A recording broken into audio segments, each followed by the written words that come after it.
안녕하세요. 라이트하우스입니다. 2014년 초이노믹스 이후부터 작년 9.13 대책 이전까지 우리나라 부동산 시장은 폭등하는 모습을 보였는데요. 그런데 일본의 경우를 봤을 때 부동산 버블 경제로 최고의 호시절을 보내기도 했던 만큼 부동산 폭등이 무슨 문제냐고 생각하시는 분들도 있을 것이라고 봅니다. 그래서 오늘은 이 부동산 폭등이 왜 문제가 되는지, 그로 인해 서민들의 삶은 어떻게 나빠지고 있는지와 함께 왜 이 거품이 거쳐야 하는지에 대해 자세히 알아보겠습니다. 우선 현재 정세부터 보시겠습니다.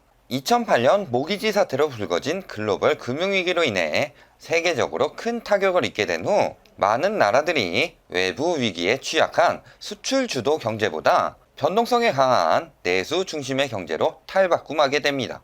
이로 인해 많은 나라들이 자체 생산 개발을 시작하면서 수입하는 품목들이 줄어드니 다른 나라들의 수출이 둔화되고, 최근에는 내수 중심국이 수출 중심국보다 더 높은 경제 성장률을 보이는 추세로 바뀌게 되었죠. 그러니 수출 중심으로 발전해왔던 우리나라 역시 점점 더 한계에 다다르게 됩니다. 게다가 최근에는 미중 무역전쟁, 일본 수출 규제 장기화로 올해 7월까지의 경상수지는 전년 대비 43%나 감소하면서 지속적으로 나빠지고 있고요. 그럼 지금 바닥을 찍고 있는 경제 성장률을 올리기 위해서는 어떻게 해야 될까요? GDP 공식을 보면 GDP 총액은 개인 소비와 기업 투자, 정부 지출과 순수출의 합입니다. 그런데 이렇게 경상수지가 떨어지는데 기업들이 설비 투자를 늘릴 만한 여력이 될까요?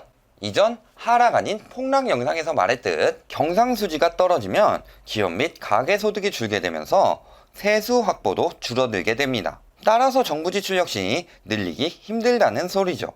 경제 위기 상황에서 추경 예산으로 경기 침체를 막으려고 하지만 격한 반대로 지연되거나 삭감되는 등 쉽지 않습니다. 따라서 지금은 내수시장, 즉 개인 소비가 활성화되어야만 경기 침체에서 벗어날 수 있다는 뜻이죠. 그럼 내수 경기는 활성화될 수 있을까요? 단기와 장기, 그리고 중기적으로 소비력이 감소하는 원인을 살펴보시겠습니다. 우선 최근 낮아지고 있는 혼인율은 소비 감소의 중심이죠. 2011년에는 6.6명까지 올랐던 조혼인율이 작년에는 5.0까지 떨어지며 벌써 4분의 1가량이 감소했으니까요. 왜 이렇게 혼인율이 줄었을까요? 기사를 보시면 결혼을 기피하는 가장 큰 이유가 금전적인 문제입니다. 그리고 그 금전 문제 중 가장 높은 비중을 차지하는 것이 주택 자금이죠. 즉, 부동산 가격이 급등할수록 청년층의 결혼은 점점 더 멀어져 간다는 소린데요. 2010년 유로존 위기를 겪고 난 후 많은 부동산 활성화 정책이 추진되면서 혼인율이 감소하기 시작했으며, 특히 초이노믹스가 시행된 2014년부터는 눈에 띄게 혼인율이 감소하는 것을 보실 수 있습니다.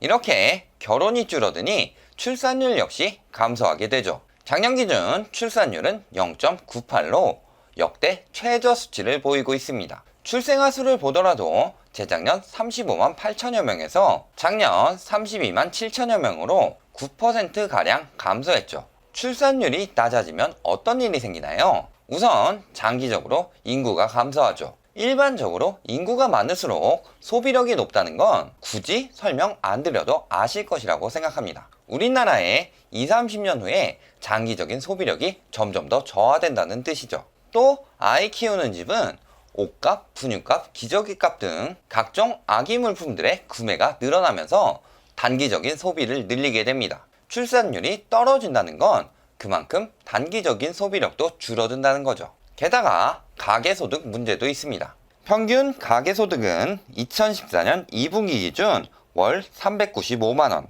올해 2분기 465만원까지 17.8%가량 늘었습니다. 같은 기간 소비자 물가지수는 99에서 105까지 약 6%가량 늘었죠. 이렇게 보면 물가보다 월급이 더 올랐으니 가계 소비 능력이 더 좋아진 것이 아니냐고 느끼실 수 있겠지만, 한 가지 염두에 둘 것이 있습니다. 그만큼 비소비 지출이 늘었다는 사실 말입니다. 2014년 839만원에 불과했던 비소비 지출은 2018년에 1037만원까지 약 200만원가량 올랐습니다. 기준이 약간 달라진 점이 있어 고려해서 계산하더라도 대략 16.5%가 올랐고, 이는 같은 기간 소득 증가보다 높습니다. 이렇게 비소비 지출이 늘어나니 소비가 활성화될 수가 없죠. 이런 현상들이 왜 일어났을까요? 문제는 역시 부동산 급등 때문입니다. 부동산이 급등하면서 주택자금대출이나 전세자금대출 등으로 가계부채는 불어나기 시작했고, 그만큼 이자로 나가는 금액이 늘어났으니까요. 정리해보면 부동산 급등을 통해 저출산이 야기되어 육아를 위한 단기적 소비 감소 및 인구 감소를 통한 장기적 소비 저하가 유도되었고, 또 부동산이 급등하니 부동산 매수 심리가 늘면서 집부터 빨리 사기 위해 기본적인 소비까지 줄여가며 돈을 모아 부동산을 구매했고, 무리하게 집을 사다 보니 대출 이자의 부담이 커지면서 이 30년간의 소비를 저하시키는 거죠. 즉, 내수 시장을 활성화하기 위한 개인 소비 증가에 가장 큰 걸림돌이 되는 것이 바로 높은 부동산 가격이라는 뜻입니다. 그렇다면 내수 시장을 활성화시키기 위해서는 부동산 가격을 정상화시키고 국민들의 소득을 높여야 합니다. 그러기 위해서 소득 주도 성장을 시행했지만 많은 언론들에서 문제점을 제기하고 있습니다. 최저임금을 높였으나 그만큼 자영업의 부담이 커졌다는 거죠. 하지만 진정한 문제는 따로 있습니다. 가장 큰 문제는 높아지는 임대료와 프랜차이즈 비용입니다. 우선 임대료부터 보시겠습니다. 그간 집값이 급등했는데 지어진 건물은 감가상각이 될 수밖에 없으니 땅값이 올랐다는 소리인데요. 땅값이 오르면 주택만 오르는 게 아니라 상가도 오르죠. 이전 마곡 영상에서 말했듯이 상가의 가격이 오르면 임대료 역시 비싸질 수밖에 없는 구조인데요. 임대료가 오르면 판매 가격 역시 올릴 수밖에 없습니다. 마진이 안 남기 때문이죠. 예를 들어 강남이 타 지역보다 밥값이 더 들어가는 것처럼요. 이렇게 가격이 증가하니 소비가 더 위축될 수밖에 없다는 거죠. 두 번째로 프랜차이즈 비용을 보시겠습니다. 이들은 초창기 노하우만 알려주고 이름값으로만 많은 수익 비율을 가져가면서 착취하니까요. 거기에 본사 재료 또는 물품만 취급하는 경우도 많아 본사에서 가격을 올리면 가맹점들도 가격을 올릴 수밖에 없고, 역시 가격이 증가하니 소비가 위축되는 악영향도 있죠. 그뿐일까요? 최근 인터넷이 발달하면서 많은 업종들이 상가 건물에서 사라지고 인터넷으로 대체되며 건물 내에 들어갈 수 있는 업종들이 제한됩니다. 한 상권에서도 제한된 업종끼리 경쟁하게 되니 당연히 수익은 떨어지죠. 카드사들은 수수료뿐만이 아니라 카드사 자체 할인의 일부도 자영업자들에게 부담하게 하고, 각종 배달앱들은 중개 수수료 및 광고료를 받아가죠. 기사를 보면 인건비의 3배가 넘는 임대료, 영업이익의 2배를 벌어간 프랜차이즈, 멤버십 카드 할인 떠넘기기, 매출의 35%를 가져가는 프랜차이즈 등 임대료나 프랜차이즈, 카드사, 배달앱 등이 가져가는 수수료가 최저시급 11% 인상된 것보다 훨씬 더 큽니다. 이래놓고 자영업자들이 죽어나가는 게 최저시급 때문이라고요? 진짜 양심이 있으면 프랜차이즈는 가져가는 비율을 낮추던가, 최저시급이 올랐으면 아르바이트 인건비 절반은 내줘야 되는 것 아닌가요? 개인별 월 평균 소득을 보면 200에서 300만 원이 가장 많고, 이 중에서 월세 산다면 적어도 월 30 정도, 대출 껴서 집 산다면 월 100 정도는 빠져나갑니다.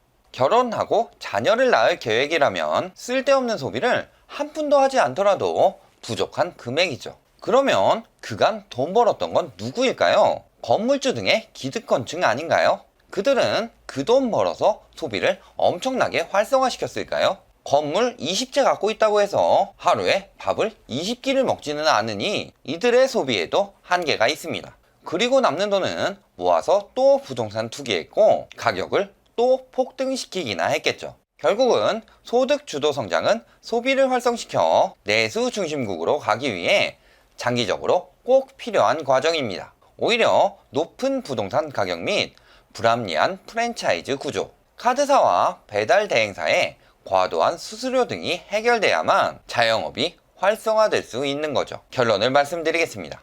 내수 경기 침체의 가장 큰 원인 중 하나는 바로 비정상적인 부동산 폭등입니다. 단지 그동안은 정부에서 부동산 정책을 완화시켜주니 건설사들이 호황을 이끌면서 내수 경기가 좋아진 것처럼 보였을 뿐이죠. 그리고 부동산 가격 상승으로 인한 전월세 상승 및 각종 건축 원자재 매출 증가로 물가 상승률이 유지되었을 뿐이고요. 이렇게 부동산 위주로 버블이 쌓이다 일본처럼 터져버리면 오랜 기간에 경기 침체가 일어나게 되는데요. 따라서 이번 정부가 부동산 가격 연착륙을 목표로 거품을 걷어내려고 하자 그간 가려져 있던 실체가 드러났던 것 뿐입니다. 부동산 버블이 걷히면 임대료 부담 감소로 인해 소비 여력이 증가할 것이고 혼인율, 출산율도 지금보다 훨씬 나아지겠죠. 이렇게 차츰 내수 경기를 활성화시켜야 됨에도 불구하고 아직도 부동산 가격이 상승한다 또는 상승해야 한다고 주장하는 사람들은 먼 미래를 볼 줄 모르는 근시안적인 사고를 가진 사람들이나 건설사들이나 조합, 하다못해 집이라도 한 채 가져서 본인들이 손해볼까봐 전전긍긍하는 사람들 뿐입니다. 수출까지 부진하며 내수 경기 활성화가 어느 때보다 필요한 이 시국까지도 아직도 그런 매국노 같은 사상을 가지고 있는 거죠. 세계적인 추세에 맞춰 우리나라도 내수 중심국으로 한 걸음 내딛기 위해서 그리고 지금의 경제 위기를 벗어나기 위해서는 부동산 거품을 걷어내는 것이 무엇보다 선행되어야 하는 일입니다.